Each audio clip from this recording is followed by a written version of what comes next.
Welcome back to another video. Today we are changing out the brake calipers and the lines. We're changing out the brake lines and then the calipers also, new brake pads and rotors. This is how it is now. We really took off the caliper off the mounting bracket. This is the stock one and this is the new one.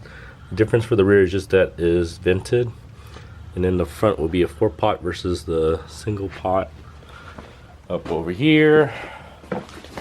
Should be easy process, so let's get started. We already drained most of the brake fluids in the calipers, and then we're also changing out the brake master cylinder also to accommodate the bigger brakes. First thing we're gonna do is we're gonna loosen this, I think a 10mm bolt right there, and then take off this bracket. Then we're gonna just remove the bolt off this banjo and then the e-brake line. This banjo bolt right here is a 12. So brake fluid might come out when you take off this banjo bolt on the caliper. Keep in mind when you take it off, there's the bolt here. There's also a washer, I think it's just... and also another washer on the caliper, which is right here. We're gonna remove the brake line for the e-brake. Caliper is out. This is the new one that's vented, and then this is the stock one. Pretty big difference since the disc is vented, so this part needs to be wider than this one. So we're gonna just switch off this bracket here and put on the new one since it already has this assembly on there.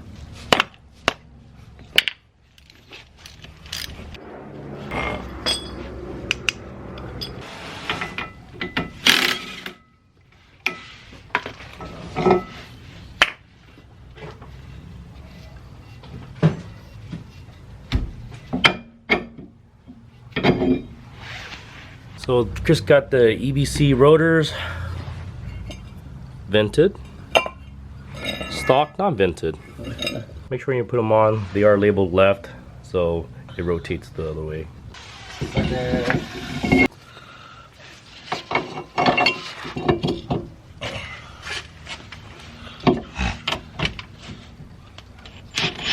Pads Chris will be using are EBC yellows. So they give you some bracket here, you remove the adhesive part and then apply the lube on the back of the pit plate. Look at his beautiful toes. Shut the fuck up. What the hell happened?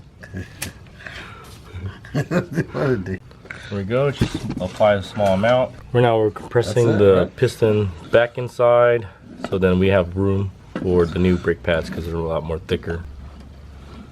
Like how am I supposed to?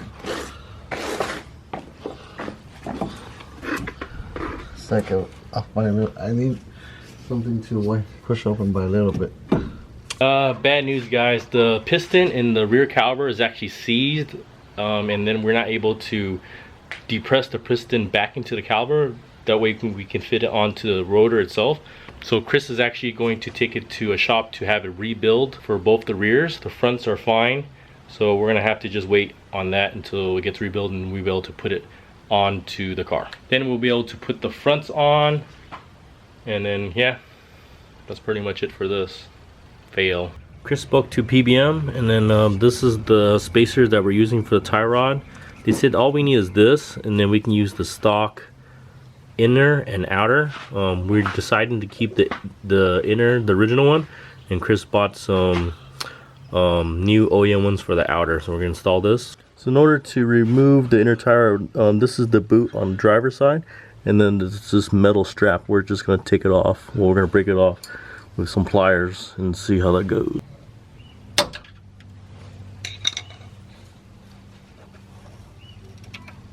Here's the metal strap that was on the boot. So instead of using the clamp, I use a screwdriver to just lift this part upwards, and then you can see here, there you go.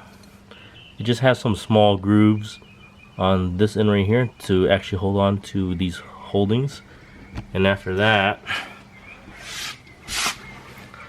I just slid the boot outwards. I'll give you guys a closer look. So here's the inside of the tie rod. It has some grooves on this side and the other side just smooth. So what we're going to do is maybe put an adjustable monkey wrench and then rotate it counterclockwise to remove it out. And so we can put the extension in between the rack and then the inner tie rod.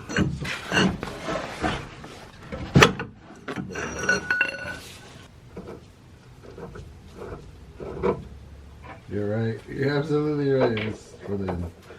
Yep. There you go. So Chris is just tightening the new spacer onto the rack. Now I'm gonna clean this boot. This is the next couple days later. Wait, yeah, it is. I need this. Yeah, it's a couple next days later. We needed to get this one kit to put some grease into the new ball joint because it's dry. We're gonna do that now. We got this kit from AutoZone. I think it was like 20 bucks or something. And he bought this extra piece that's flexible. I think it was like another 8-10 bucks or whatever. And we'll get started on that. So we just connected this nipple onto the back of the tie rod. And he's just applying force into the, yes, I said nipple, into the tie rod. So we should, you got some pressure. Huh? Yeah, we need to tighten it. Uh-oh, we forgot to tighten it, so don't forget to do that. Tie rod in is full. I don't remember how many threads that we took off. I'll probably have to count on the other side, but since we're using a spacer, it probably won't be the same turns. So we're just gonna eyeball it and find out. So that's all the way in. The wheel is straight. We'll probably put it just maybe a couple turns outward. So maybe 1, 2, 3, 4, 5, 6, 7, 8, 9, 10, and then there's still plenty of thread inside this tie rod. Turn this wheel just a little. Put this up. We'll put the nut and cotter pin in. So the kit provided a new nut and then cotter pin.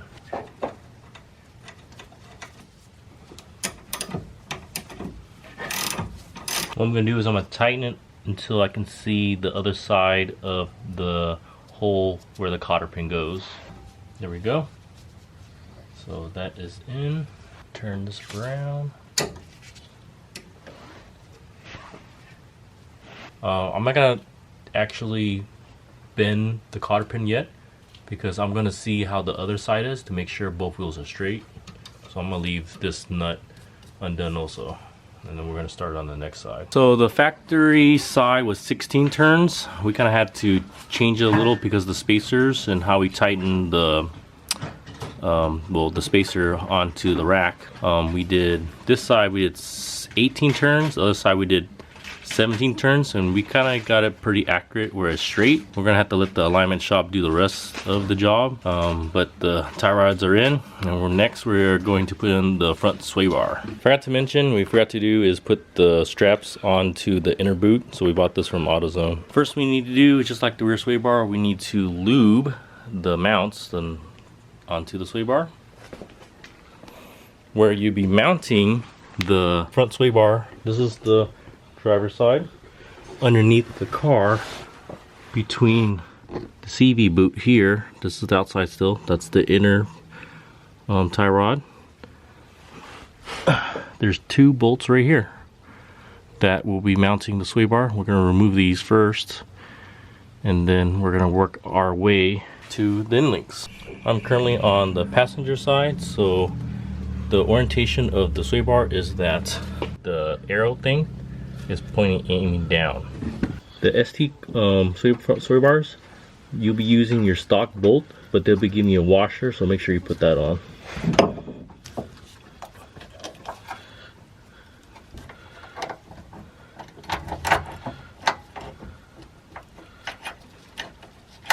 And these bolts here are 12 millimeters.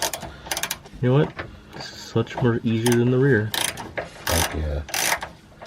While Chris is hand tightening, well, it's just soft tightening the bolts, we will be using these mazdatrix end links. They're gonna go into the arm right here. and into the sway bar. There are some spacers and washers for the arm, and also some spacers and washers also for the sway bar. So the instructions on the mazdatrix paper is not really that great, so I'm going to show you guys the orientation of these spacers. So first, you're going to slide the nut in first with a washer, a small spacer, this is the end link, another small spacer, and then the big one, and the flat washer, and then the nut. What I found a problem is, well, let me do this too. So for the end link, for the sway bar, it would be first you slide the bolt into the end link, and then you have this small spacer, and then the sway bar will be right in the middle, and the opposite side will be the washer and the nut. Problem with that we have now is that the ST sway bar, the hole is not big enough for this bolt to slide through. It's kind of late in the evening already, so I'm not going to make too much noise, but tomorrow or the next day we're going to drill this just big enough where we can slide this bolt in. So we're going to continue that in the next clip. Not to my hand. I'm not sure how you're supposed to adjust this, so we're just gonna have to guess. 1, 2, let's do 3 then. Did you yet? Yeah. Washer, nut. We're gonna leave it loose, and we're gonna put the other side in, then we're gonna tighten it up. Same thing for the bottom. Last thing we need to do for the sway bar is tighten the ones on the subframe. Just the two 12mm bolts, because we already got the end links already tightened up. This is the finished product. Got sway bar from ST, the mazdatrix end link, PBM low control arm, PBM knuckle. See the spacer for PBM, and then aftermarket tie rod in with the stock inner tie rod. It's looking good, it's coming along. Today we are installing the front brakes on the RX-7. Chris decided to use the yellow stuff from EBC. So for this caliper, since it's a 4-piston, the way it works is you have to slide in a pin through both calipers. One here, and then these this clip holds the caliper in place so it won't fall out. Quick tip before you put in the pins, make sure you slide in these clips first, so they'll go in between the clips, so it'll be easier for you to put on the clips. We didn't do that. We put the pins first and not the clips, and it was impossible to get the clips back in. There we go, it looks all pretty. To remove the front calipers, same thing, pretty much like the rear. There's this clip right here that you move out, take out the nut, and then there's 2 bolts on the back of the caliper, one for the top, one on the bottom. Yeah, I mean, it's pretty much it. It's just a brake change or a caliper change. Since we're upgrading the brakes and everything, since they're bigger, we need to replace the brake booster and the cylinder. To remove this, there's 2 10mm bolts, one right here, one right here, which we removed. Also, there's a hard line on this side, which is 10mm. Another hard line right here, that's a 10mm. And one right here, directly below, it's a 10mm. I highly advise you to use the C-clamp, which we use for the brake lines. It's a lot more easier and it grabs a lot better, because when using just a standard wrench, Chris kind of little stripped this hardline bolt just a tad bit. It's still usable.